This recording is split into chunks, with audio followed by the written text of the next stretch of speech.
Hello, internets, and welcome to Gold Hall Gaming. That's right, it's the GM podcast, and we're all here. God, this has been a crazy Hello, fall. everyone. Let's get real about that. Gonna go ahead in a circle. I'm obviously Aaron, the I one of the DMs for Everybody Loves Kragan, and a player in every single fucking campaign that goes through this channel. yeah, my sanity tells you. But hey, Um, I'm. Sorry. yeah, behave yourself. You said circle. You said circle. My brain thought in Discord order. Yeah, my Discord order next would be Dart. Oh, yeah, it's all kind of wonky. Hello, everyone. This is Darkheart, the DM for Raven and Ravnica, one of the co-DMs for Everyone Loves Kragan, a player in Cyberpunk, Home, and Pathfinder, playing Rook. Rook, another soldier in the Imperium, and Faladar, respectively. All right, all right. Next up is our boy Gravity over there. Hey everybody, I'm Gravity Shock. I am the GM with the Pathfinder campaign. I am Rich. I was about to say Richard Matthew in the original campaign. I am also playing Trini in the Raving Ravnica campaign. And I sadly missed out on the home campaign. But we'll talk You're about that. lost. Yeah. And last but not least, Chugs. I'm Adam. This is your brain on Chugs. And I am the GM for Better Off Red, the Cyberpunk Red campaign. I played Thornton Dahl / Thornton Chugs in the original D&D campaign, and now I'm currently playing Tarek in Raving and Ravnica. And I played. I was one of the players in Home, and yeah, I kind of we'll talk about what happened to me a little bit later. Yeah. Yes, indeed. But with that being said, welcome to the GM podcast. We're here to bullshit about the last month in the tabletop games going on here. We're going to be starting from the top of the month and working our way down, which means Dark, the floor is yours. Raven and Ravnica, talk to us about it, you psychophant. No, that's just mean. I'm just regularly psychotic. As everyone Sure. knows, I am.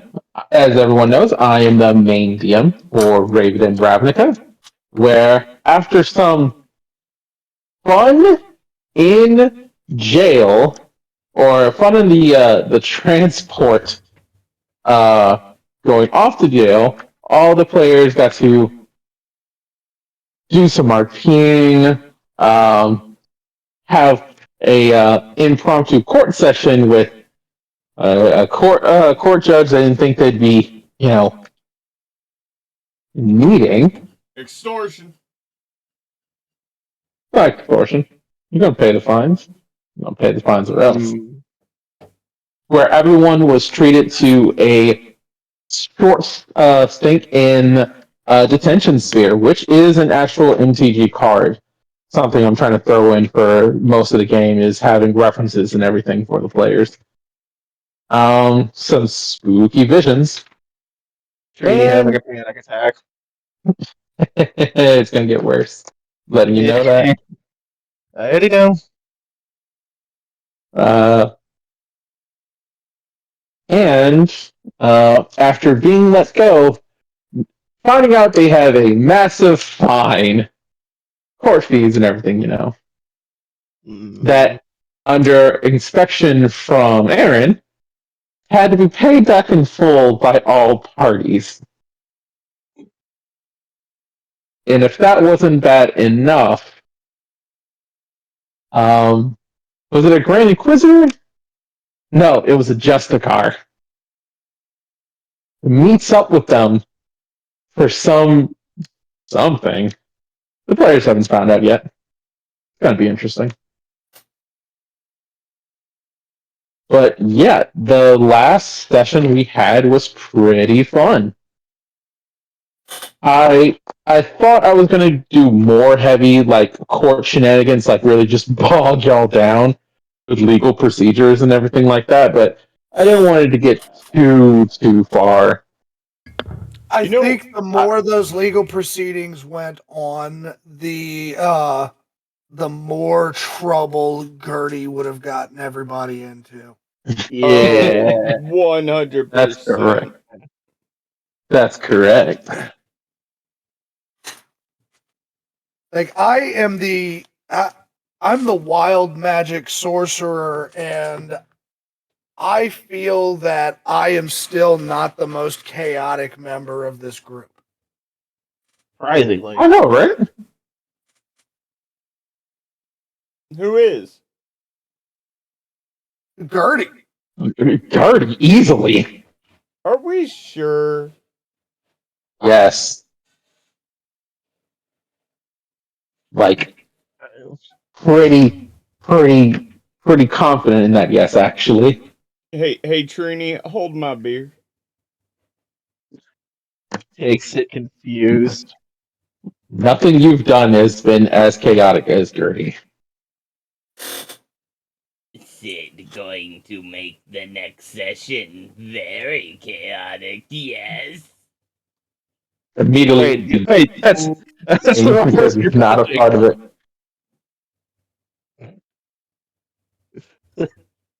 That's the wrong campaign. Why am I getting punished for this? Who knows? Trini, you might actually make it through this campaign with, like, minimal scars and damage and trauma.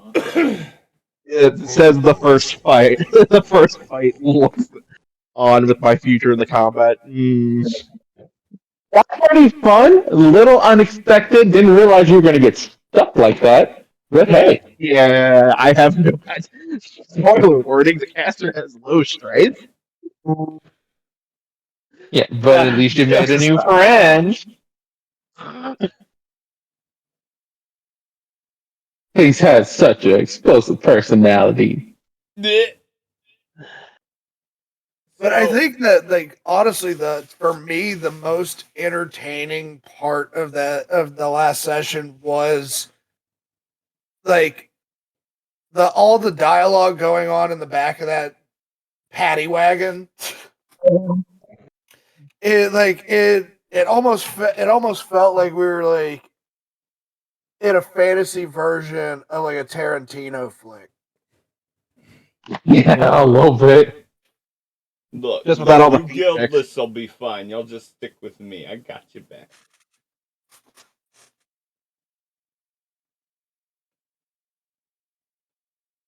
Yeah, but speaking of which, Chug, since you had missed the session before that, how are you feeling about your, time in the last session? I know it's a little janky. Wait, how do I feel about it? Yeah. I mean, I'm enjoying myself playing the game. Right. Now, as far as I really don't, I don't know how I got lumped in with the rest of the crowd in this thing. I was just trying to get away from a goddamn horny goblin. Keeps trying to throw that Gabosi on you. She's all about that bass, No trouble. All about that bass. I can only, shudder in fear of the nonsense Gertie's just gonna wildly come up, just out of nowhere. Just cuz. Yeah, I think that I don't envy you as the DM of this game, because Gertie's a wild card to deal with. Yeah. I don't think, I'm just saying now, like anything that Gertie's involved in, expect it to not go exactly as you planned it. Yeah, luckily, I anticipated shenanigans from the players, which is why I usually take a while to it took a while to really flesh out everything I was going to do. Y'all are railroaded, but there are multiple paths to all this nonsense, which is the only thing that's going to be able to keep me sane. Are you admitting fear of your players? Not fear, anticipation. It's like watching a bunch of people walk across a bridge, knowing that the bridge ends and they can't see it. I see. And it's just hoping they don't walk off. I see. See, for me, it's like I have a bunch of story points that are waiting to be triggered. Mm-hmm. But it's like whenever you guys are playing Cyberpunk, it's very much like you guys are choosing which of these story paths you're going down at any given point. Yep. Yeah. Again, the lucky thing with me is also that I'm also running a module, but I am throwing some changes and madness to it to initially make sure it works. But still keeps things interesting and allows for story additions. Well, that's kind of the beauty of modules in general in any system is that, yes, you have the benefit of having an adventure fully planned out, fleshed out already. But you, as the GM, have the full ability to simply use that as it is intended, as a guideline, as a building block of sorts. Like, I'm a firm believer that you can take any module and turn it into a nightmare scenario. All it takes is a little elbow grease, a real good desire to abuse the monster manual, and understanding what your players fear coming out of you.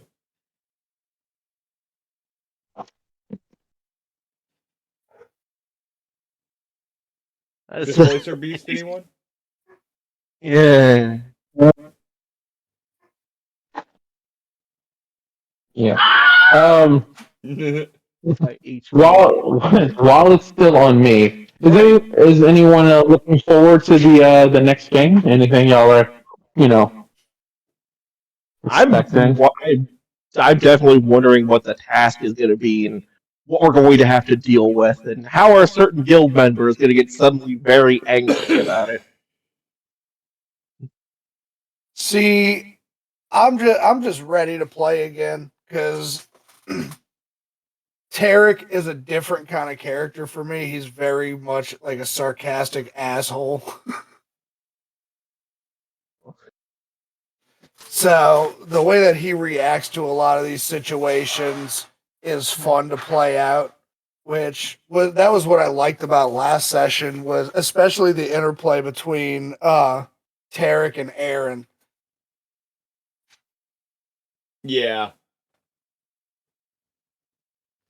Well, again, Absolutely. like I said from jump, Aaron's whole perspective back during the session 0. Aaron's whole perspective is the betterment of everyone for the good of Ravnica, and he truly does mean that down to his soul. The problem is he's a scientist, so he really wants to do some shit, but you guys got roped into some shit. We're all being accused together, so might as well help you guys. I'll help myself out, and after reading over all of the fines and finding out that I don't have a fucking choice. That really paints a picture of all of our future relationship. I hear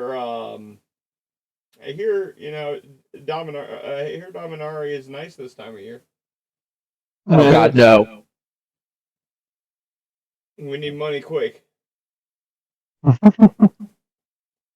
Yeah, it's gotta be interesting seeing y'all attempt to get money. Like that's the big thing is we're especially given the time period that we know we're in. We can we can do some jobs, but to make the kind of money we need quick. Well, and I'm kind of limited because I'm already kind of like dodging the Orzhov. Mm-hmm. Tarek, what if I said I could help you hide your identity for good? Be very careful of that. This sounds like in-game conversations Yeah, that should be happening in game. I was literally about to say that. I was like, let's save this for the 100%. But session. yeah, Yeah. I'm very much looking forward to the next session. Especially seeing what Dark's got up his sleeve, because in all seriousness, the party, I can't make judgments on what we're doing in the party as a GM because I'm a player, and I'm really doing my damnedest to stay on the player side of shit, as Dark will even tell you guys. Oh yeah, I flat out told him like there are just things I'm not gonna tell him. Yeah. Mhm. But as far as my expectations, I'm looking forward to seeing what all next session what all you got up your sleeves for trying to get us to work with an Azorius jackass, I mean Justicar, about anything. And what kind of jobs we're gonna be able to get our hands on. That's hilarious. You have a choice. Oh, there's always a choice.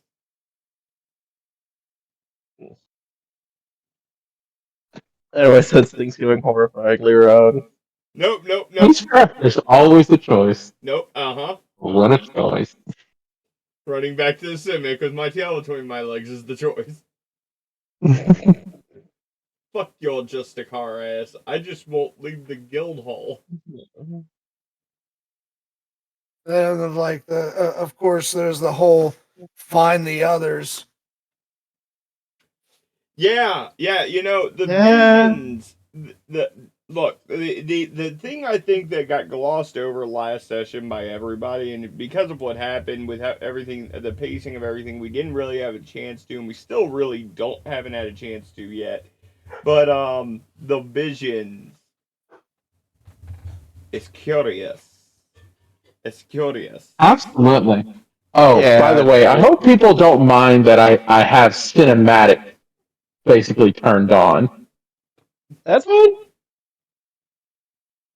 I just need to know if we're allowed to have quick actions during the cinematic.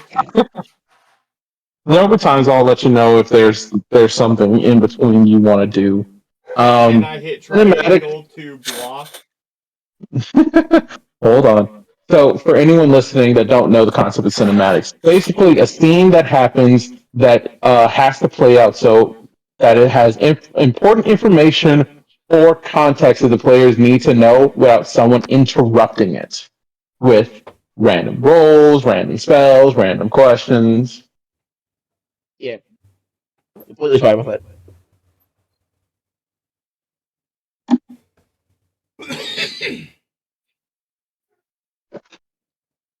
But yeah, I cannot wait. So I'm Well, wondering how. Just gonna wonder what awaits my future. How it can all go wrong. How it all can go wrong. Especially with how RNG has been treating me lately. it's gonna be okay, So, Greeny. You say that. Trust me, I recently in a certain game I will not talk about had a 99.9% chance of succeeding in something, and I got that 0.1%. Okay, look. That's always amazing. Look, it happens. It happens. Anyway, You cannot anticipate for everything, you understand? Yeah. But anyway. But that's a lot of what I had to go off on my previous run through for Ravnica. I would like to pass it off to Gravity. Alright. So, last time on our adventures in the Gauntlet, the party had actually, well, finished off a boss and one of us nearly died. I honestly think Jingles wouldn't have survived if he got another turn. If the boss got another turn. Because 40 HP in one hit. I'm still surprised that That happened. was but yeah. Scary. Yeah, and that's Pathfinder. Shit can get scary if things aren't planned right. And trust me, that thing can get worse. It has a burrow speed, and you can still attack with spells with a burrow speed. That's okay. That's what I'm here for. But Don't yeah, worry, Fireball. I should go over the rules of what buried being underground does in Pathfinder, but later. Anyway, after defeating them, the party returned to town only to find that it had gotten ransacked by some undead goblins. Luckily, the town had handled it. Besides Rin's shop being near utterly destroyed. The party found her luckily alive and initially, horrifically scarred by some visions of future things to happen, which, oh boy. After some RP moments, the party actually experienced one of those things, as the God Rain had happened. As these guys will, in the beginning of next session, they're gonna be witnessing some of the effects of that. We're Yeah, just gonna I don't breeze- exactly know how to react to. Hey guys, the sky is bleeding.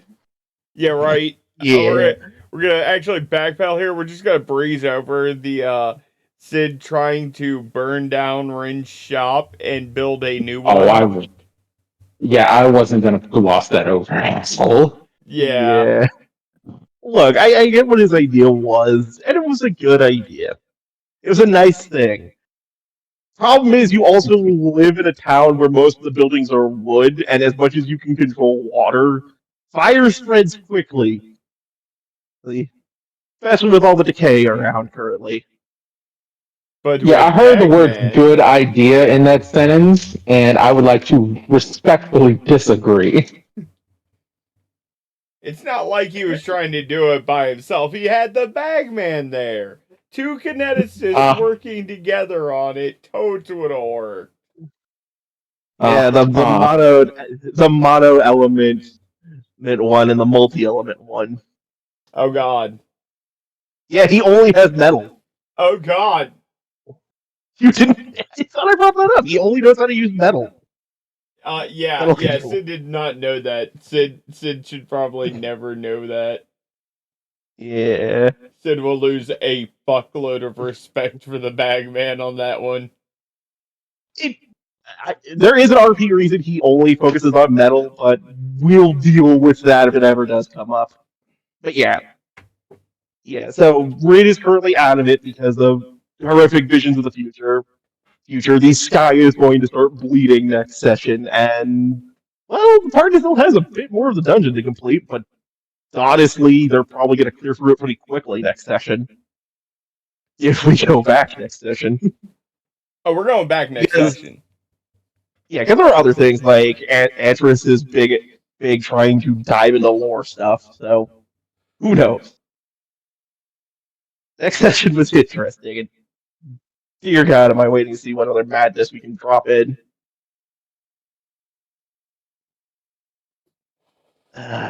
Because how much is left of the dungeon? But yeah, I don't remember if there's anything else that happened. Kang's in a metal box at the moment. Yep. Oh, and I forgot about that too. Jingles nearly died and is showing his colors to the party. Because Yeah. trying to think if there's anything else because there are things going on. Some things keeping secret, some aren't. I know a fight against an NPC might happen next session too with Shigara. Yeah. So yeah, next session's gonna be interesting, and oh boy, Graphy's I got a lot of things to finish preparing. But any questions you guys want to ask about that? I think I'm solidly prepared for next section for next session. I got some things popping off I'm looking forward to. That's gonna be a fun session. Oh boy.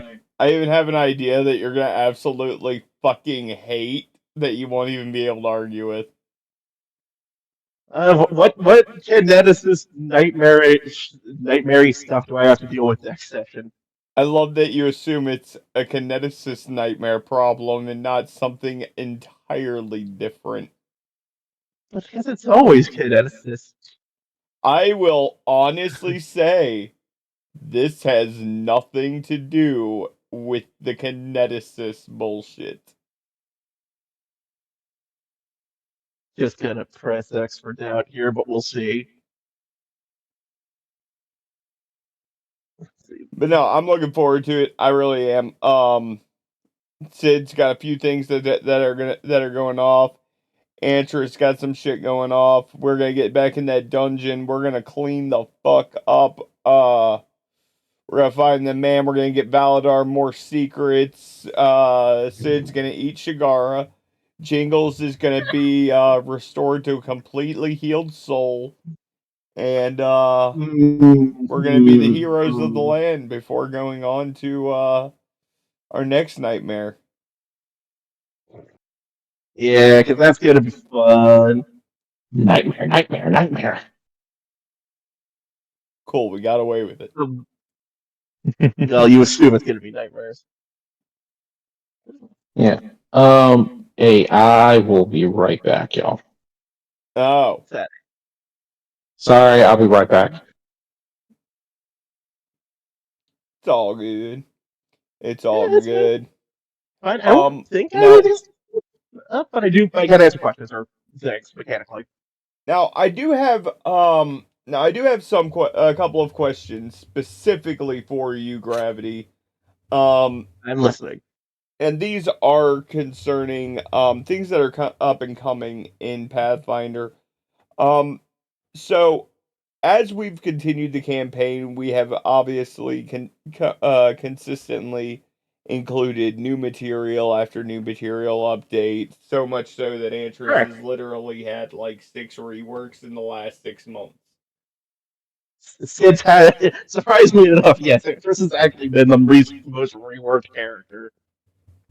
Now, that being said, moving forward, especially with the materials that are being released currently, are you going to be incorporating those materials, or are you going to be keeping those to the side to use during the next campaign? It depends. It's going to be a piece by piece basis. I am going to willingly let people use the new material because there is like spells and stuff. Because I know sometimes that could be very useful. Or hey, it could better flesh out a build some feats. I'll allow. I'm just not going to allow people like full on swap their classes or anything like that. That's yeah. If reincarnation does come into play, a race change can happen, but that's yet again your character's going to have to die for that. Yeah, because new races do become a thing every once in a blue. Antris can only hope and pray. He gets something tall. Yep. He dies and gets turned into a what is the race? Security? So speaking of though, so with one of the things that I'm assuming is something you added, the psychopomps, the reapers and Antris, what exactly what inspired you there? Because like I'm not gonna lie, I kind of get a Black Butler Reapers Association feel. kind of the thing with this is both following actual lore and slightly different lore, and with some edits from me. The idea is that there is a Reaper society trying to keep order of the souls because of the things that have happened in Galorian. Again, the wave of undead that's initially happened, the number of people breaking laws of magic, the entire existence of the continent of Geb and the Blood Lords. So death has had to be a lot more serious and focused. And again, the Reapers have always been sort of set up as this business-like society. Technically, to sadly put it, Lynn isn't even that high up in it. She's heck, and you wouldn't want to meet any of your actual bosses, but they're a thing. And let's just put it this way: like certain other things, they slowly stop losing that level of humanity the further you go. Okay, so would you say that Lynn's kind of basically in a supervisor position? Currently, yes. Oh dear God. Loss of humanity, you say? Yeah. No. Hold on. Let me find it. I have art. I will be putting it in the Discord. Or I just need to find it.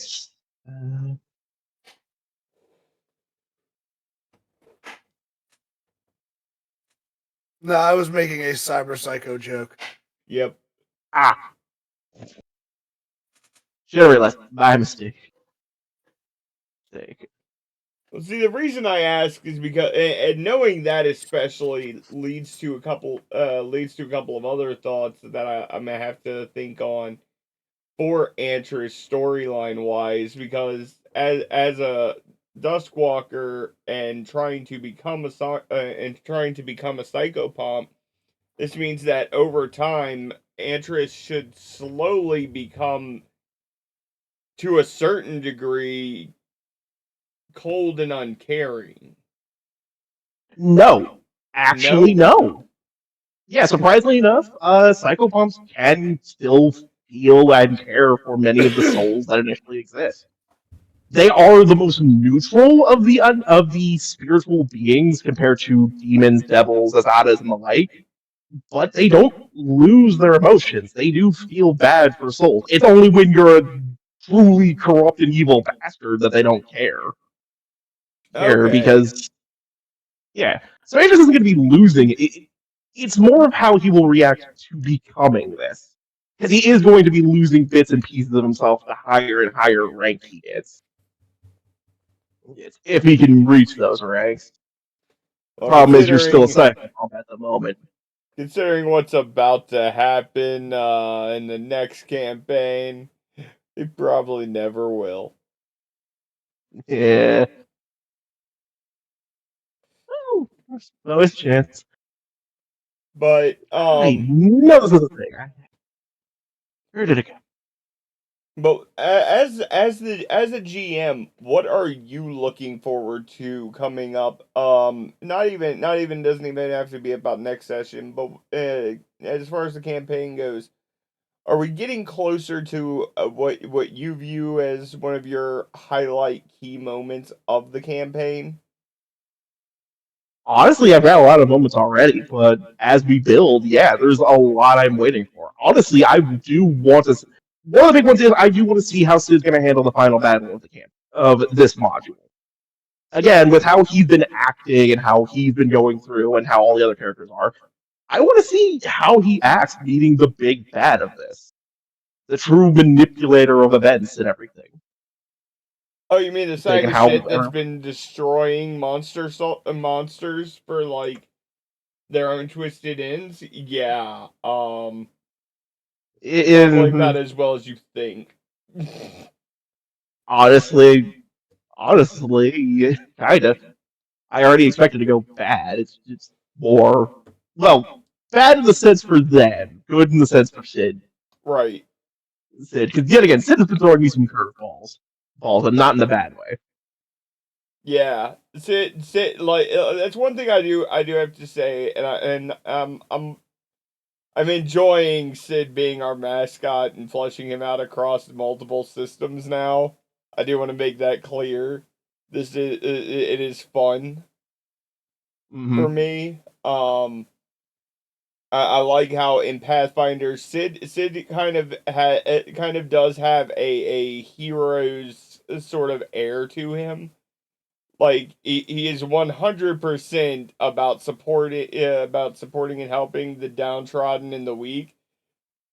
Yeah. But if you're if you're a mortal species, Sid's also probably gonna try to extort money out of you for payment. As the mayor's ever-growing headache shows.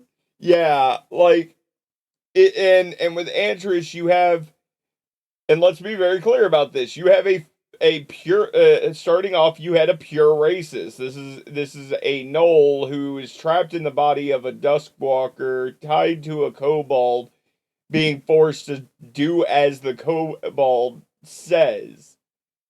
He fucking hates everyone and everything, most especially the mortal races. And then he's had to learn to change and deal with that. Yeah, Oh, stuff worse. and now it's moved from, you know, a racist point of view to just a casual indifference to everyone. Like, okay, I have to work with people in order to get things done, so we're gonna just go ahead and tolerate the bullshit, but don't push the fucking issue because I am still going to fucking kill you. Yeah. Is that Antris threatening to kill people? Always. Always. I mean, dude, look how he handles every undead that he doesn't outright kill. He does make the threat. Step out of line. Find out. This is true. Especially when Antris decided to use Valadar as a shield. I mean, you are a meat shield. Honestly, Valadar is the most path-correct character at this point because everybody uses him as him for something. Look, everybody's put hands on Valadar at this point. Literally. Yeah. Mm-hmm. I love how my character Shikara just goes, "Huh, that's weird. Time to get the brainy boy." Just walks up to Val, doesn't even ask, doesn't even say anything, and Val was like, "Wait, no, you can have to be," and just carts him off. Right. By the way, found the picture. I'm going to be putting it in the Pathfinder help. It took a bit because Archive of Nessus is a pain in the butt, but definitely looking forward to seeing what you got coming down the pipe for us. And in the words of Sid want good fight. Sid want fight.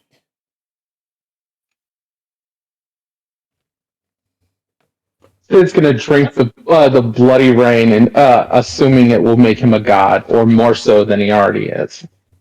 I was about to say, remember, he's got god blood to begin with. yeah, fucking Nephilims.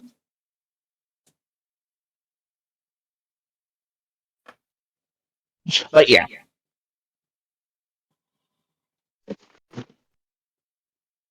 Yeah. But Dark, do you want to bring up anything before we move on? Any questions or anything? Pathfinder related? I heard there was more Pathfinder stuff coming out. Is there anything that's going to change any of our classes again? I do not believe so at the moment. Currently, what we're dealing with is some playtest stuff with the impossible playtest being finished up. We might finally get whatever book Battlecry was supposed to be in which looks at Antris. We gonna be thinking about a third class swap. You didn't hear. They're about to release a source. They're about to release a source book that is literally just champion changes and upgrades and feats. Like they already did that. They decided that the paladin needed more upgrades, so they're changing it from champion to just straight the hand of God. No, that's something else, and you still can't use that class. But yeah, it shouldn't be anything that majorly changes it. Maybe some more subclasses and feats, but that's again more just options you guys get to choose from. Gotcha. Yeah, because again, again, if a book opens up new feats or anything, you guys can take them or change anything out that you think fit better for your build. Just talk to me first beforehand. Valadar out here making bombs. Yeah. Sid been over here making those for a while. Yeah. This is the most Not as effective as I'm going to be making them. Hey, I just had a horrible idea. Chain Oh, lightning trains to how many targets? Yeah. I just closed the server. Hold on. I just closed my book. The easiest access to my books. Hold on. Speaking of which, I still need to get that to you guys at some point.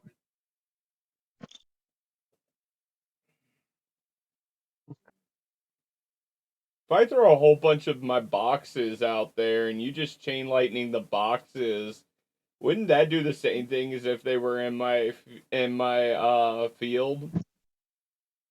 No, not quite.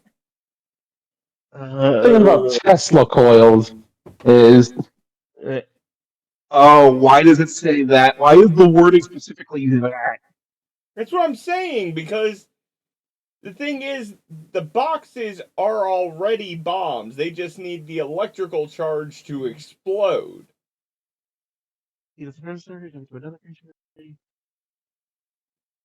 And Chain Lightning's wording is target, not creature. It's creature. It's target one creature plus any number of additional creatures. Oh, it is is it creature. any number? Yes, it says any. I'm reading it now. Ooh! As long as they're in what range? 30 feet. Okay, I can work with that. okay, same. Dark, I'm about to give you a whole bunch of creatures to target. Suddenly everything Like what? Gambit. Oh, I'm about to make Suddenly a name everything for has myself. Everything has electric damage resistance. Sid, Don't you dare! That is my bread and butter. Sid makes Powerful though. Anyway. makes robo boxes, yes? Robo boxes, creature targetable, yes? Yes. All of the angry automaton players just now looking at me like, really? Yep. Automatons are a thing. But, that being said, do you have anything else for us on Pathfinder Gravity? No, I think we're good.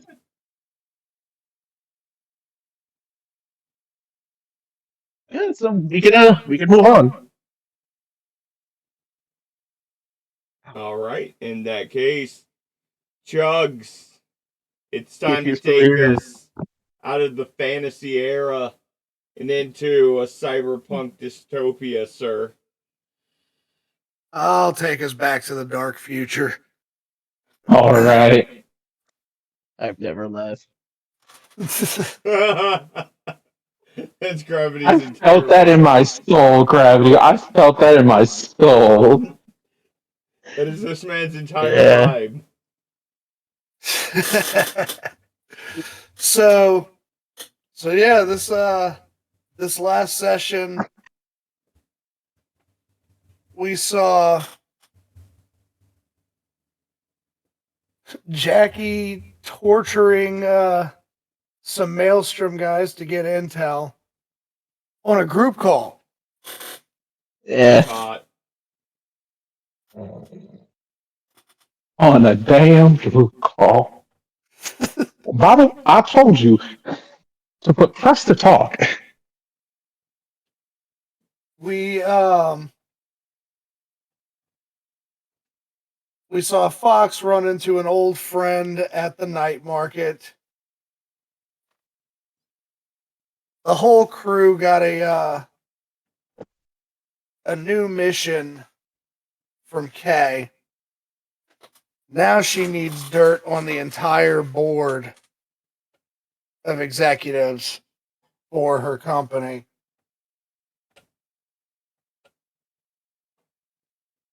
And we saw Afterthought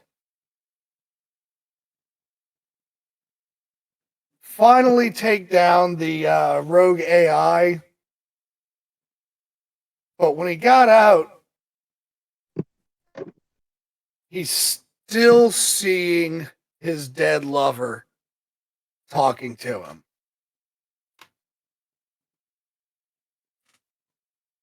And if That was anyone wants to wild. know, it is definitely fucking with his head. Yeah.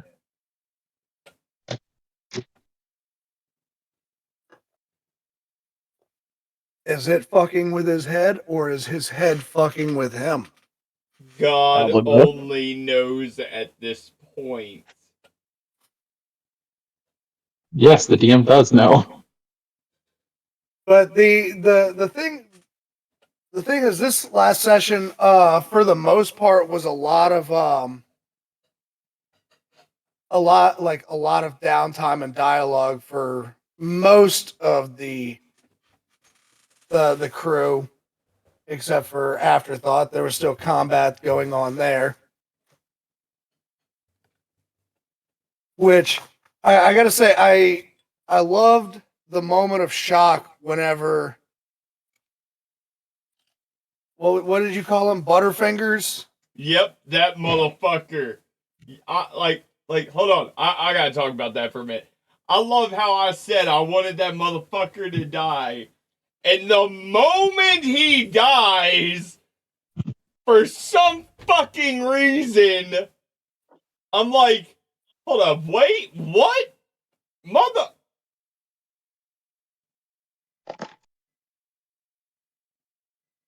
Careful what you wish for. Well, I figure if I was going to make an example out of one of them. Yep, and I'm glad it was Butterfingers. If it were Hans McGee, I would have cried. If it were Kang, you really would have cried. Yep. And I will let it be known, like, Kang, if you're watching this, he named that character Kang. I had a different name for him. And he's like, no, fuck that. He's Kang. Yup. 100%. The miniature looked just like him.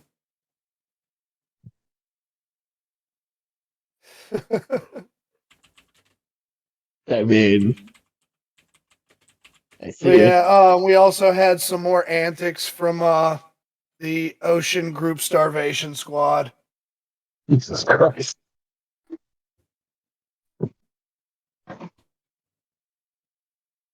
I'm happy that I can just contain those little skits to like a minute or two and then move on. Right. Yeah. But I do love the reaction on everybody's from everybody.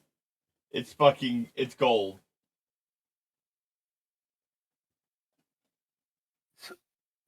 Porn advertisements flashing on everyone agents. You hear Carl in the bathroom.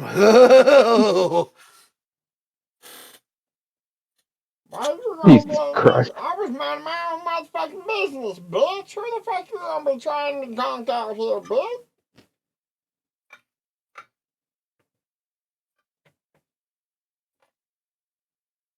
I don't have shit to do with nothing, man. But it looks like the split I don't know where that voice comes from. It looks like the split up room is, or I mean, the split up crew is going to finally be in the same area come next session. All except for Fox. Yeah, I was about to say. Oh yeah.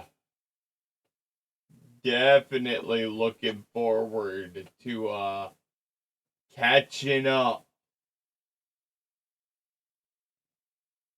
And we may have the reappearance of another character next session Oh, without going into detail.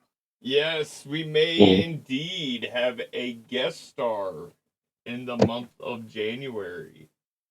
Nice. Oh, Katakura. Yada yada does it.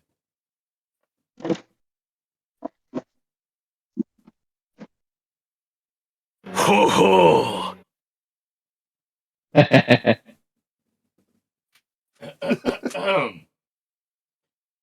The world.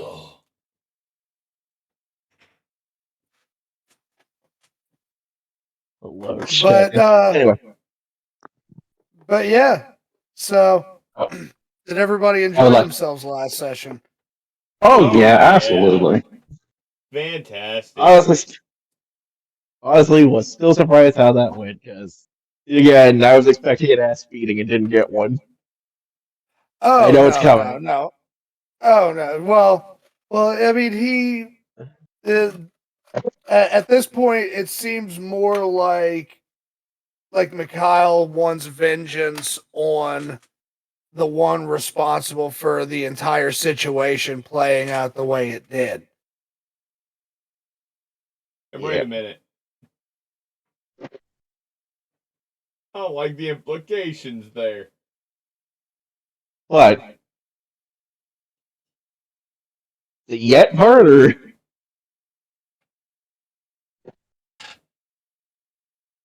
because it's a matter With of the time. implications of which part? Yeah. Nah, see, because this party got a tendency to try to scapegoat Afterthought as the responsible one. No, I no, will no, no. never believe you are the responsible one ever. But Yeah. no. He's saying that everybody holds him responsible when shit goes wrong. Oh, yeah, no, not this time. Oh, good, But good. but what's going on with Splatter is his past is coming back to haunt him. Yeah, there's a lot of bodies you're gonna have to deal with at some point. Well, probably you didn't get became another job because I haven't been able to get there for a bit. Yeah, that is something. Like you're the only one with It's an you're the actual only job. one with a yeah. Because I mean, well, Rook's got a job too, but I mean, not at the moment. Well, we'll see. Because Afterthought fulfilled his end of the bargain. So Netwatch has to release the information that proves the innocence of the crew. Yeah, so he could still have his job. It also depends on if Orca, if something stupid doesn't happen to Orca when we're not helping her. And, that doesn't bite me in the ass. Well, Why would you say that, what? Gravity? Now I have to come find you. Because He's just His adequate reaction. Gravity's always the one that's just inadvertently throwing ideas straight to the GM. Yeah, or somebody I has to think of know. that. See, Meanwhile, Was it this is why your dice is getting cursed. a couple sessions ago? He said something about somebody going cyber psycho. I was like, oh yeah, by the way, roll a d6. He's like, why did I say that? Why did I say that? Also, my speaking has nothing to do with my dice. My dice just hate me when I'm around you guys. Or I'm playing gotchas, apparently. But yeah. Yeah. So, Yeah. what are you guys looking forward to out of Cyberpunk? I'm looking forward to seeing my party again.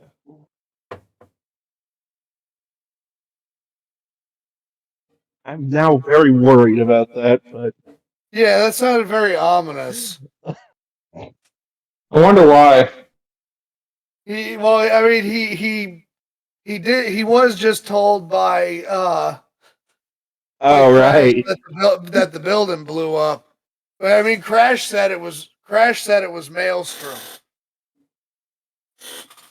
Yeah, no, But- I don't know why y'all would think it's ominous. It's just been so long since I saw all of y'all, and after everything I went through to clear y'all's names, I Dad, feel they're like your dads. I feel like some reciprocity is due at this point, you know? He just shows up and is Why are you running?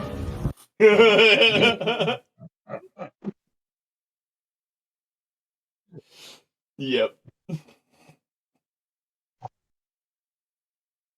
see, and it's gonna be you and the boss showing up. Oh Yep. boy.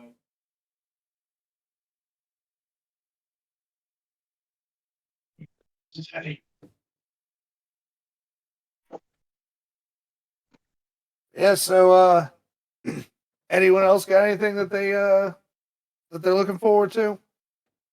Please stop kicking my heart in the dick. Oh. This is Night City. I don't know what you expect. I know. Man, this is why Rook doesn't have any love interest that he will ever talk about. Looks at DM. Oh, you think they're sick because you don't talk about the Bay? Oh Lord. I know it's going to be one random. Oh, hey, Rook. Just a Well, you random. did- Okay. Well, you did hand me a brother on a silver platter. Yep. Yeah. You did. Yeah. You did that. Yeah. Yeah. It was great. And that's still something that you guys have to deal with. You guys got him tied up, but I mean, you guys got him tied up, and the signal is jammed. But how long is that? How long can you keep him tied up? Are you gonna let him? Are you just gonna let him starve to death? Yeah, that's a good question. I don't have Don't an answer. worry, Brooke.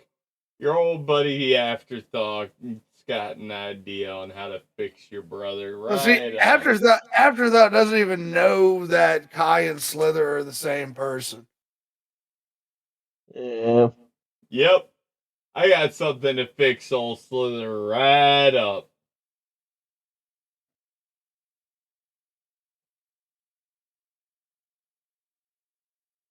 He's got a Saiyan Devastation. You know what that means he has to have as well? What's that? Neural wear.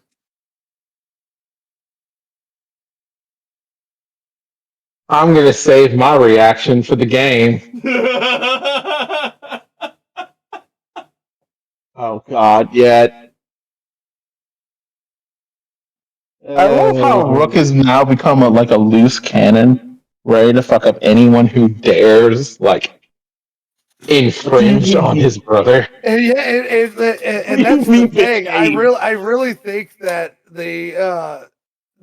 I love the character development that's been going on with you guys, because like we've seen Rook go from Mr. I am the law to like now it's like anybody that even so much as looks at his brother the wrong way is like getting a grenade shoved in their mouth. I didn't think I'd be going down this route this early. Don't worry. You're going to be the first of us to go Cyber Psycho. Yeah. No, I'm not. That's Jackie. Yeah, I think Jackie's closer right now. Jesus Christ. I realized that I'm like, how am I still? Oh right, I'm not modding myself like crazy like the rest of you. Well, see, I'm not even modded that much.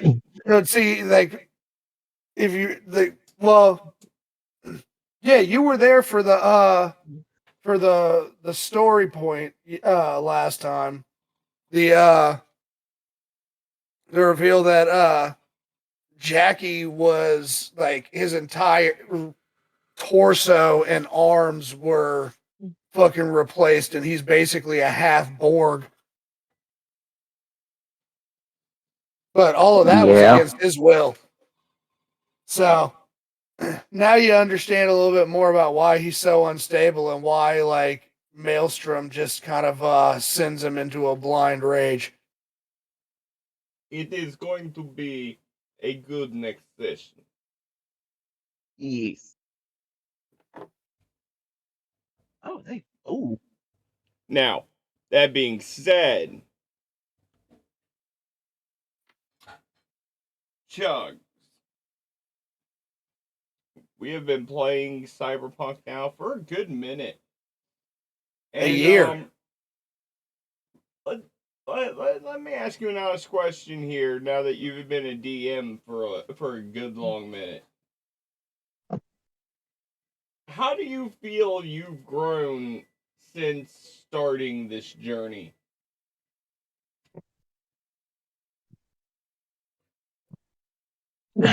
I feel like I've gotten more confident at handling your guys' decisions on the fly and still keeping the story points interesting.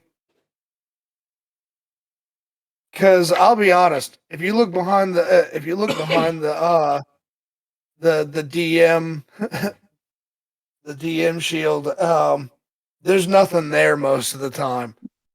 Mm-hmm.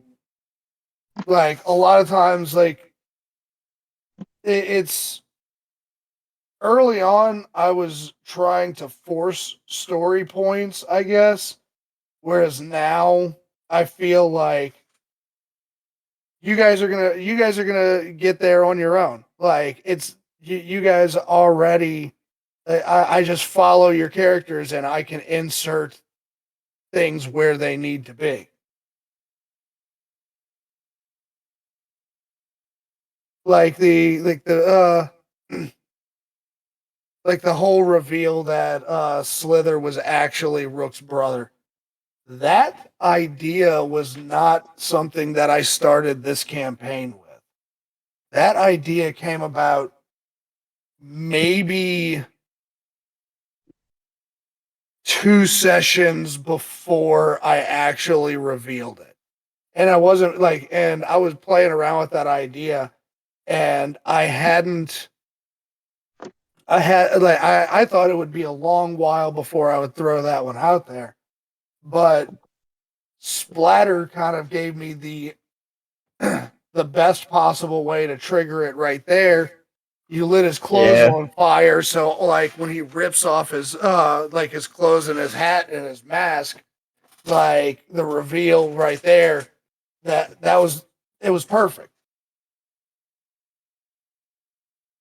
And like one of the things I've learned about DMing is sometimes the situation is just gonna line up perfect without you having to force it.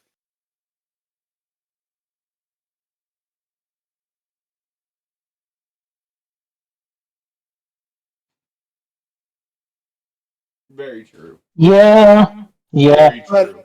But I'm going to turn this around and I'm going to ask, how do you guys feel my DMing has gone in the past year? I think it's been going really well. I'm very excited and very proud. Yeah, you've done an amazing job so far. Or like, I can't wait to see what else you can come up with. Yeah, storytelling's great. Really taking hold of cyberpunk, which, peak, just peak. So, as somebody who's been playing with you for a minute to begin with, as one of your like 2 players in Chronicles, um, but I already knew that you were a great storyteller. There was just no way to get you to really see it for yourself. Watching you over the last year as you've been running the game and even playing the game, I've watched you evolve from being reserved in most games to interacting to full on, and your DMing likewise has gone from reserved to okay, trying this to where it is now, where you're almost at the okay, let's see if I can kill the fucking players. It's that sweet spot where between right, it's that sweet spot right where you're about to be you're almost to that point where you don't feel the constant need to reference back to the source material as much and prefer to make your own calls on things because you've realized that the source material doesn't lend itself 100% to certain kind of judgments. And being the dick who uses their knowledge of the game to fuck the characters. You know what I mean? Yeah. Like, as somebody Well, who's that's the thing themselves is like in the cyberpunk setting- as a genre is my favorite genre of like speculative fiction. So Exactly. it's like I'm a fan of really good cyberpunk stories. So that's what I'm trying to like. I'm trying to put you guys in a really interesting setting and like go wild with it. And it's fantastic. You've done an amazing job, and watching you grow, I only hope that as we all continue this journey together, I hope that you end up feeling more and more comfortable to the point where you don't feel any sort of self-confidence issue when you're running the game. So where it's like, okay, I can just wing it. You do where you start being the chaos goblin of your own game. That is when you know in my opinion, that you've reached the peak point of being a DM. Because then it's like, okay, I can run the story and fuck with myself and the players here. Let's go. Case in point, ladies and gentlemen, Sid!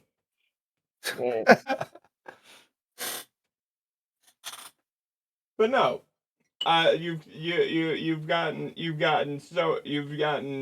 very comfortable. Like I said, I wouldn't say that you ever really needed to improve as a DM more than just becoming more confident in yourself as a DM and as a speaker.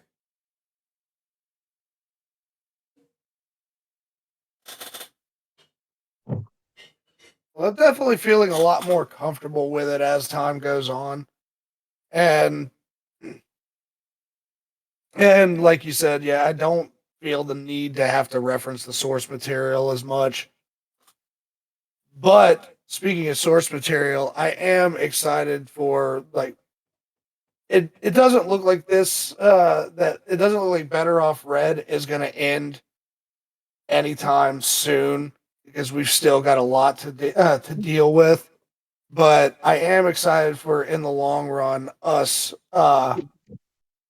taking a look at the 2070s with the Edge Runners mission kit. Oh, facts. Right. Yeah. I already got my character ready for that one.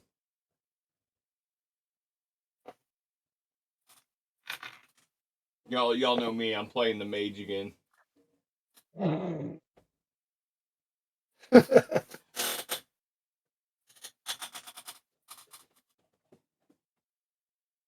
But no, honestly, looking forward to and this goes for all the campaigns right now, especially as the sub DM for Raven and Ravnica, since everybody loves Kragan is in its second act with Dark as the main DM.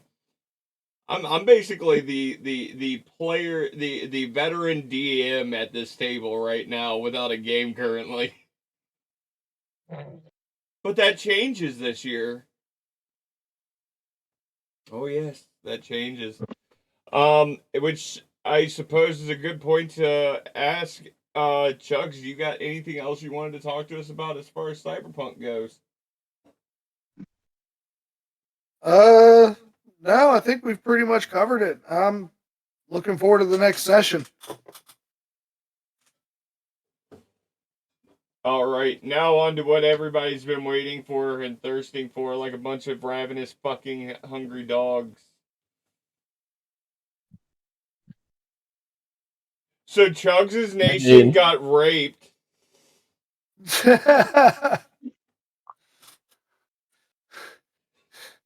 Home, Mech X Kaiju. Chugs brought this to me, and he's like, "Check this out." I was like, "What's this?" Oh, cool. Okay, and then we brought it to other people, and they were like, "Yeah, that's interesting. I want to check that out." And here we are, end of the year, sitting down after our first session, already beginning to work on planning to make this a permanent addition. How we all feeling after that? I sadly have nothing to add. I was not part of this, sadly.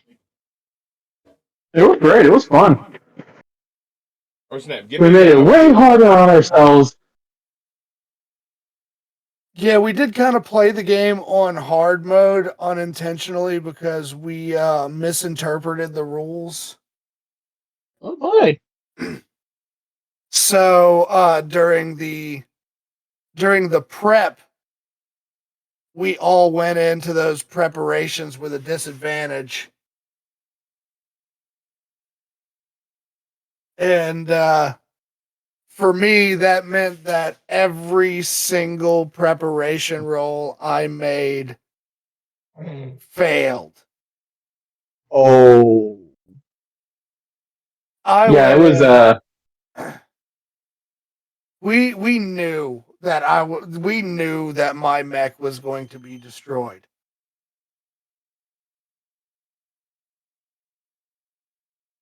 And yeah, it happened. And the kaiju that I was fighting, Thundus, managed to destroy 2 more of my cities. Jesus. Now hold on a minute. Back it up for a minute, because we have to highlight Chugs as the only member of the table who actually lost. Which Why do you gotta highlight it like that? Because that's what happened. Which Yeah, city, that is what happened. And here's the reason why. Which city specifically got destroyed, and why were they so vital? Hold on, let me pull up my notes here.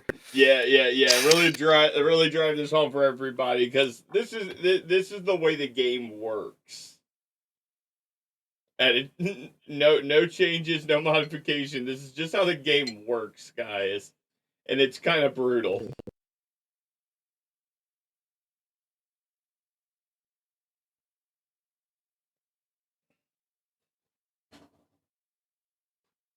Yeah, give me just a second. I'm going through my files right now. Oh yeah. Meanwhile, somebody. Okay, here we go. Here we go. So,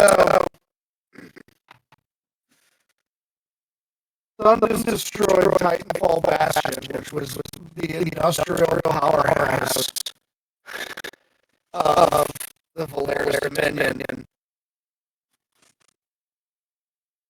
It was the manufacturing hub. Yep. Responsible for producing components and weapon systems. Here's the real blow, though. Luminal Reach was destroyed. Luminal Reach was up in the Dominion's northern mountains. Luminal Reach was a city of innovation and mystery, specializing in stealth technologies and experimental materials, including the development of cloaking systems and quantum alloys. Also, home to observatories and labs. Yeah, those 2 cities are no more.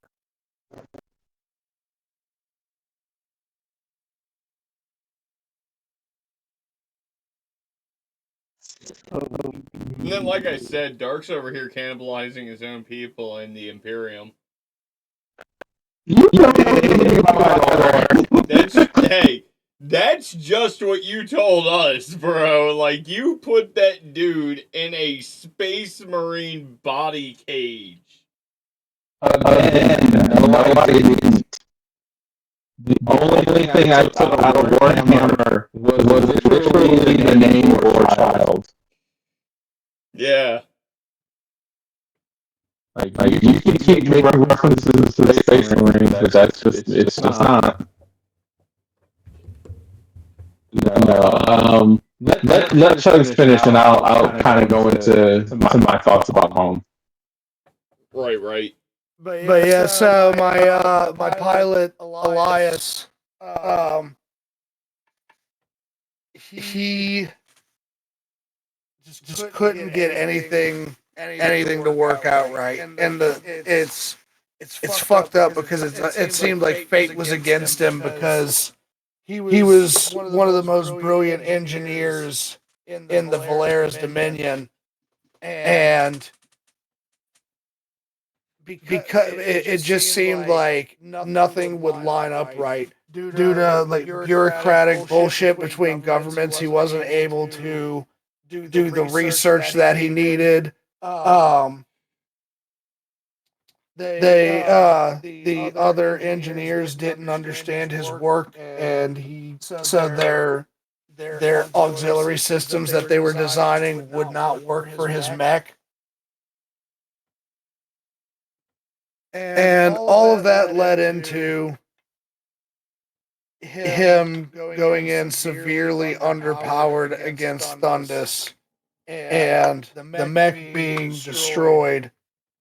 But he attempted to make the ultimate sacrifice, and he blew up his core.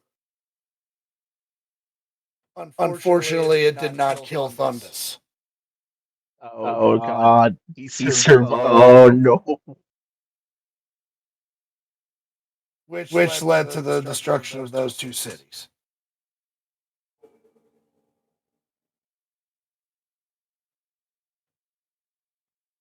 So yeah, we'll move on to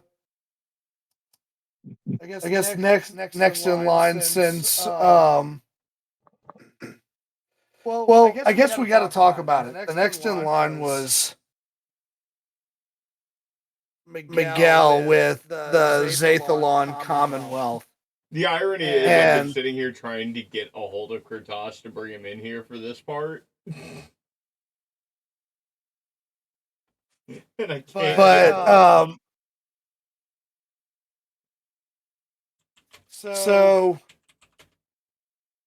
he defeated his pilot defeated the kaiju that he faced, but his kaiju was destroyed, and his kaiju had or his mech was run with a mind link between him and the brain of the kaiju from the first attack. So once the mech was not functioning anymore, he didn't have the AI assistance to help him disconnect from the brain, and he ended up sinking to the bottom of the ocean with his mech, with the brain of the original kaiju taking over his mind. Oh God.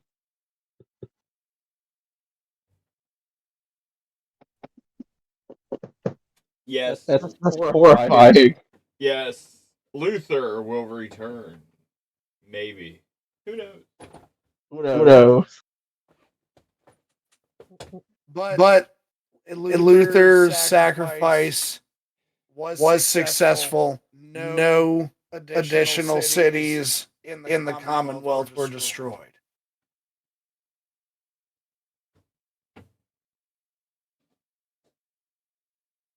Yep. He's a pretty good dude. He's a pretty hard motherfucker. Wouldn't you say? And no. I think I need to say here that like for those who don't know, when we were facing the kaiju, we were all playing the kaiju that each other was facing. So my mech went up against Miguel's kaiju. Miguel's mech went up against Aaron's kaiju. Aaron's mech went up against Darkheart's kaiju, and so on. Hmm.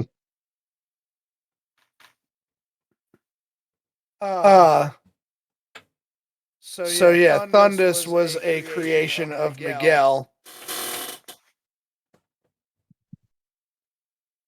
It was a good. It was a. The thing is,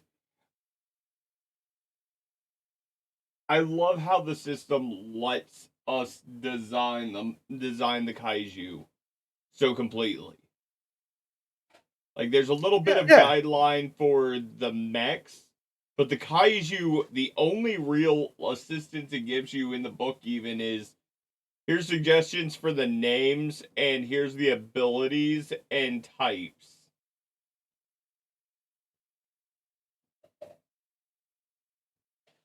It's fucking great.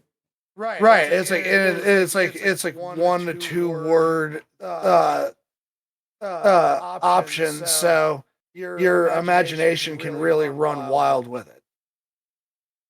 Like Miguel's Thundus was a humanoid shape made out of silhouetted rings that created an electrical field in the center where the bulk of the body should be. So it was a torso outline. The inside was pure electricity. Mm. Yeah.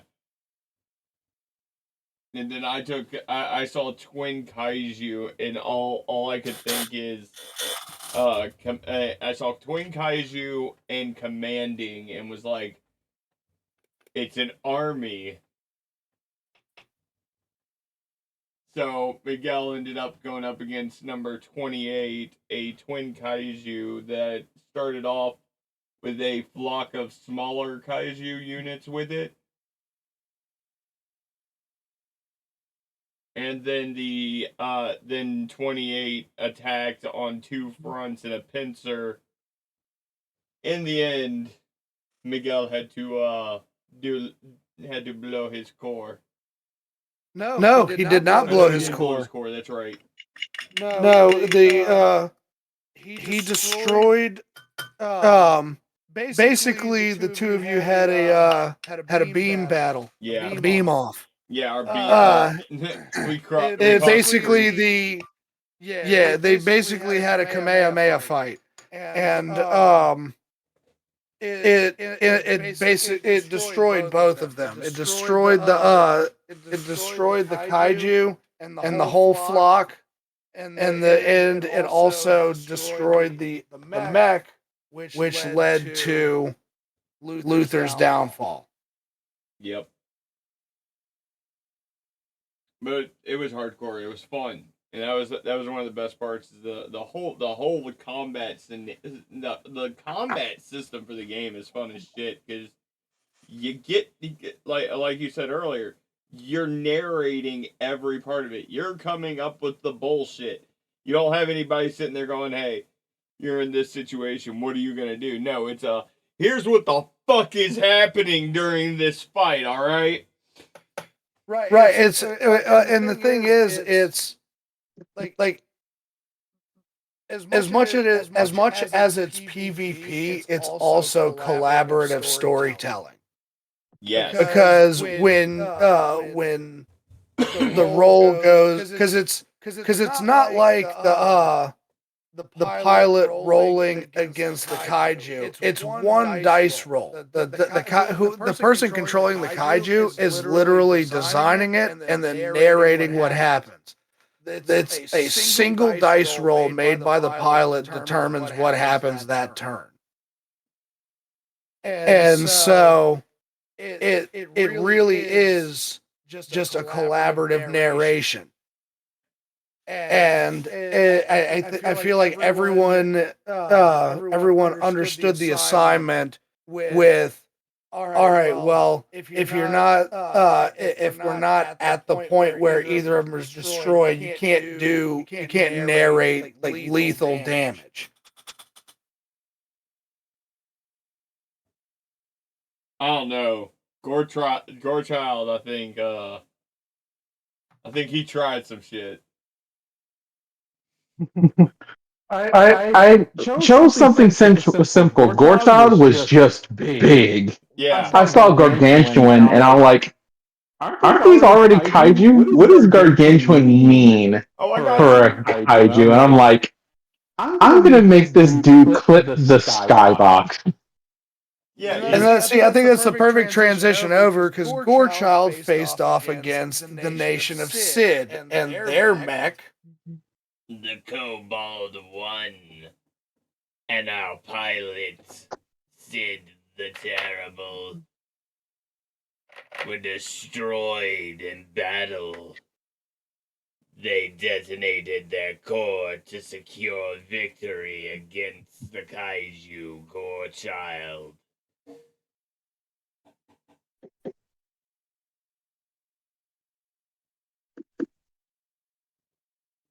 Ironically enough, though, the Nation of Sid, through everything, really just managed to have everything go the way they needed it to. On their side. Like you know what I mean? It was very straightforward. The dice didn't decide not to fuck me. But the Nation of Sid is an empire built up from basically a bunch of exiled short people. No. It's basically a nation of people who at this point, I guess it's a genetic trait. They're all just little people, and they've proven themselves to be one of the strongest military forces in the world. And when the kaiju outbreak happened, they lost one of their main manufacturing cities right out the gate.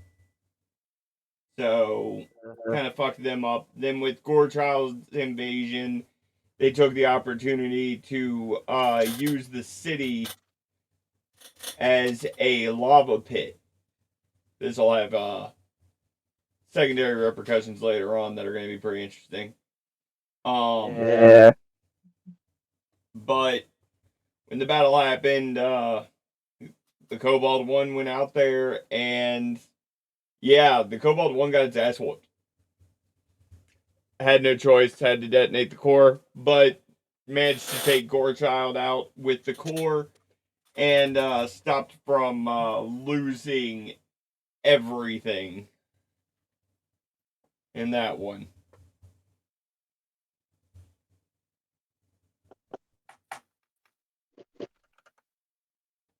I'm not going into to what's happened so far, but just know that immediately following things, the king's pissed. Sid Prime super mad.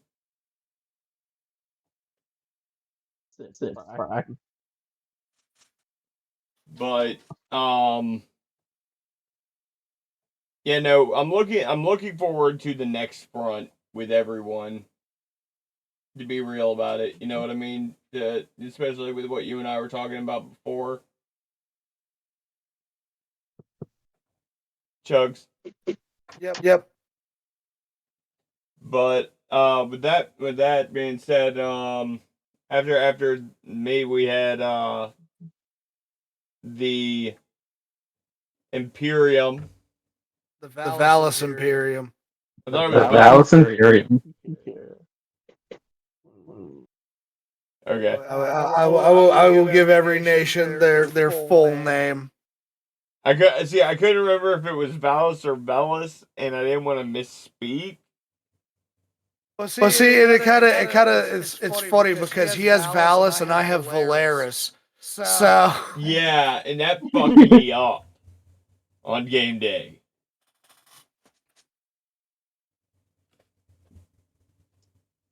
But Yeah, it wasn't intentional. yeah, no, like yeah, that was not intentional on either our parts. right. I think that's why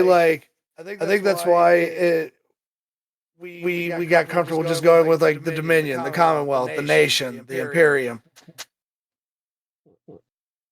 Right.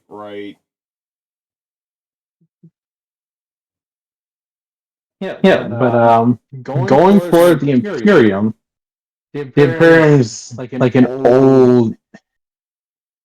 Imperium's like a war-torn like continent that once everything was said and done, basically all of the military marched its ass to the top of the mountain and just formed like their own thing. Yeah, which they later named the Sovereign's Cradle. Everything going on with the Imperium is regiments and discipline and wartime military strategies. That's all they care about. The trade they do is to supply the soldiers. The exploring they do is in service to bettering the Imperium. That's all they care about. And the mechs, which I really couldn't get into. Like I was telling Aaron this earlier, I feel like I'm a better writer than what I showed for the home game, and I kind of regret not doing more or expressing certain things. I know I told Chris this too. But their mechs, the way their military works is, all right, you're either a citizen or you're a part of the military. And if you're a part of the military, you don't have a name anymore. You are an extension of the Imperium. Which is why my main character, was it 5'6"? It was some number, like 5'11", 5'6", 7'4". Like they take their names and they're given a number. Unless you become a mech pilot, which you take on the name of the mech. Like the mech, the soldier, piloted was the Zarek model, so he was called Zarek. And that will go for any other mech. The mechs have names, soldiers do not. And when you're paired, that's your new name until you die. And the way their mechs work is like some Eldritch nonsense. That's the only part that I really liked. Like the soldiers do pilot them, but they're very much like batteries. Oh God. Oh yeah. Told you he was cannibalizing people over there.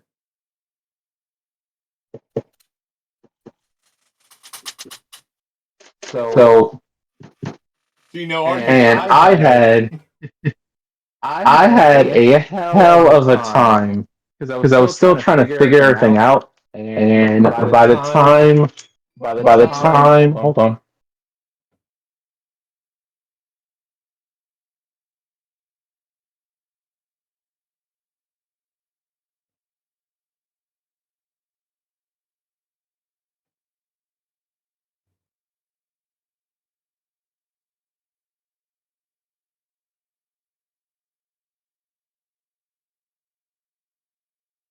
What would be hilarious is if collectively everybody just froze when he said, "Hold on."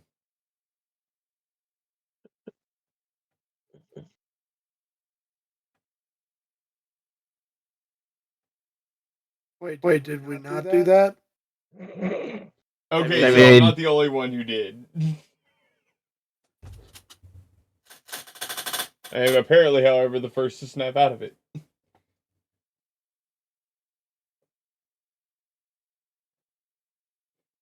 Terribly sorry about that. It's fine. Yeah.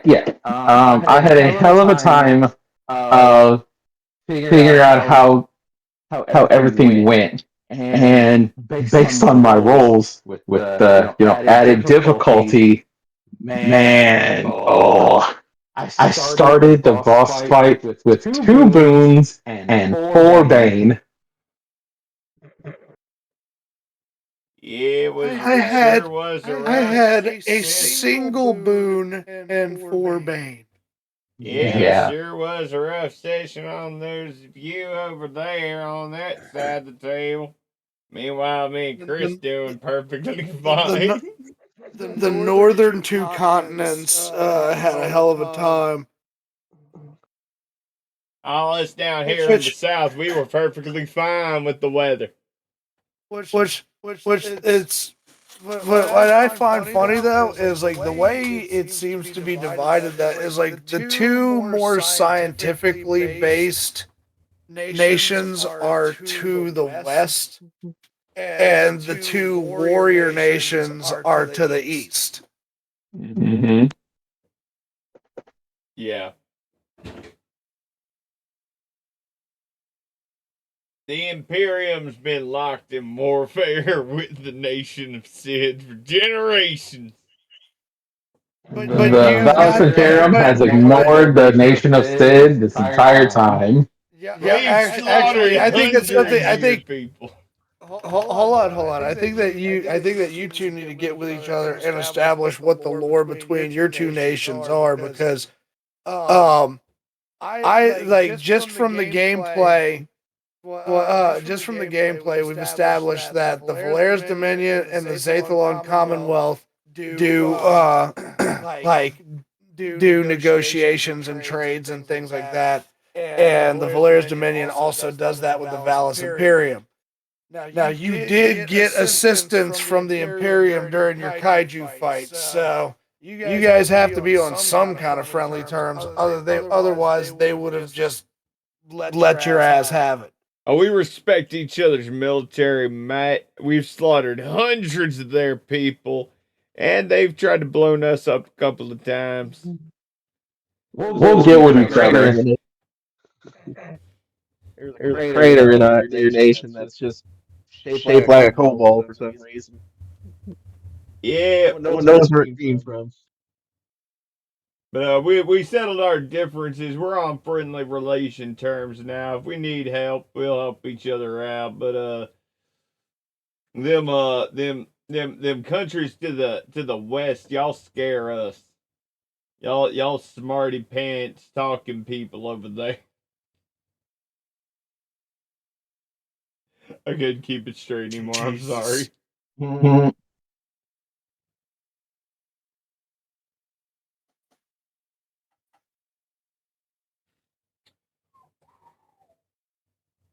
But no, honestly, looking forward to this becoming this becoming a permanent thing in our schedule. We all, the four of us who played, definitely enjoyed it.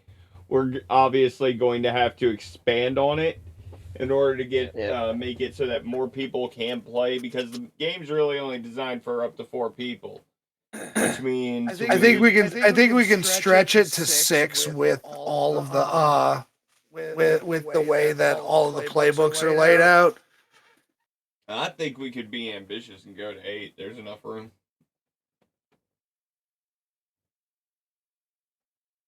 Yeah, be a very long game. Oh, definitely. That's one of those. It becomes a 4-hour session. But I think that again, I think that if we if we look to expanding the system for a long-term campaign, I think that we start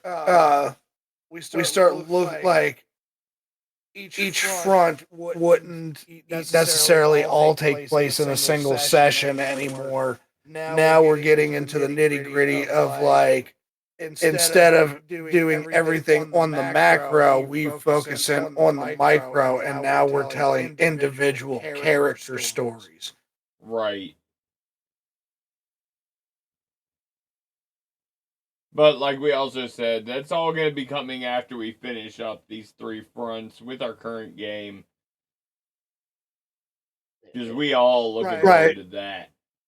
Right. We want to finish this game as the system intended to completion.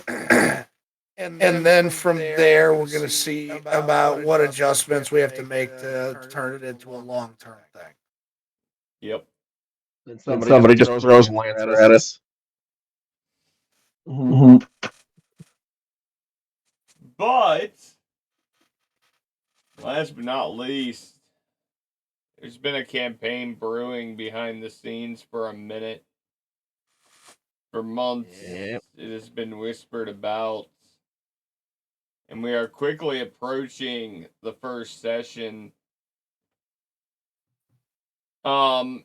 Starting in place, well, not in place, this is kind of it's a weird block, but at the end of January, we will be holding the first session of the villain campaign, followed up by the GM podcast. Alright. So stay tuned for more information on that one. You get to join these guys, all being a bunch of pieces of shit. Oh, I'm looking forward to that. The character I've got for that is unlike anything I've ever played. I know you're all excited to play your characters. Like everybody's been like every time anyone's talked to me recently, it has literally been about this campaign. I can tell just by the way the players are that the energy for this campaign is high as shit. You all seem very excited for literally playing evil characters. Yeah. Like there's no other way to put that one. That is what y'all are doing. I know I for one am very much looking forward to seeing what you guys all bring to the table as far as your characters' personalities, their behaviors and mannerisms in the campaign. And I'm like I said, I'm really looking forward to the kickoff there at the end of the month. What else? Is that it? Is that all we got? I think that's it. Is that really the end? That can't be the end. Where's Bartor playing his sax? We haven't heard it in so long.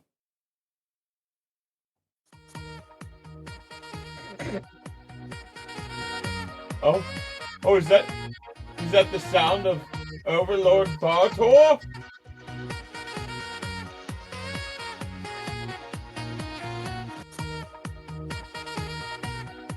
The irony is that we like Eurovision. Yeah.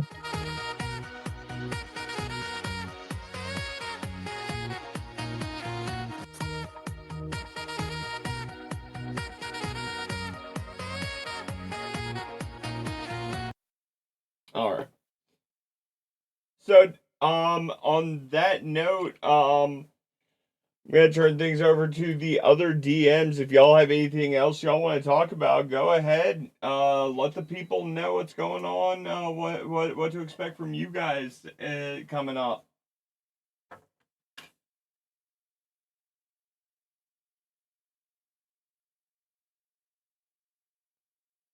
Expect more cyberpunk.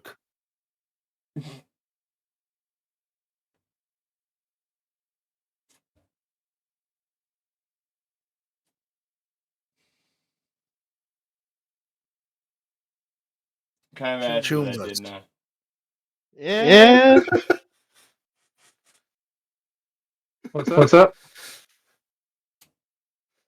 Y'all have anything else to say to the people tonight? Anything else to let them know? With our luck, Pathfinder's gonna add more madness. As my eye slowly tilts aside. From Raven and Rabbitcat, I cannot wait to see what happens and who says the wrong thing. Or the right thing. It's gonna be Gertie. It's gonna be Gertie. It's Gertie. It's always Gertie. That's not a question. Not a question. And you, Chunks? I mean, expect for Night City to continue trying to chew you guys up and spit you out. Oh, that isn't that wonderful. I like how the accent has just evolved throughout the night. Yeah, it has. But yeah, I'm good. All right then. I said my bit. Have you really seen the last? Have you really? Yep. Yup. We've never met. And now I'm hallucinating the AI.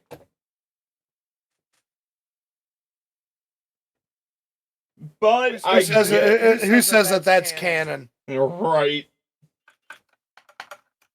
But on that note, guys, that if everyone has nothing else to say, and everybody said their goodbyes, this is Gold Hall Gaming, Aaron Sigil. We'll see you guys on the next one. Bye, everybody. Goodbye. Thank y'all for coming and joining us. It's been fun. Toodles!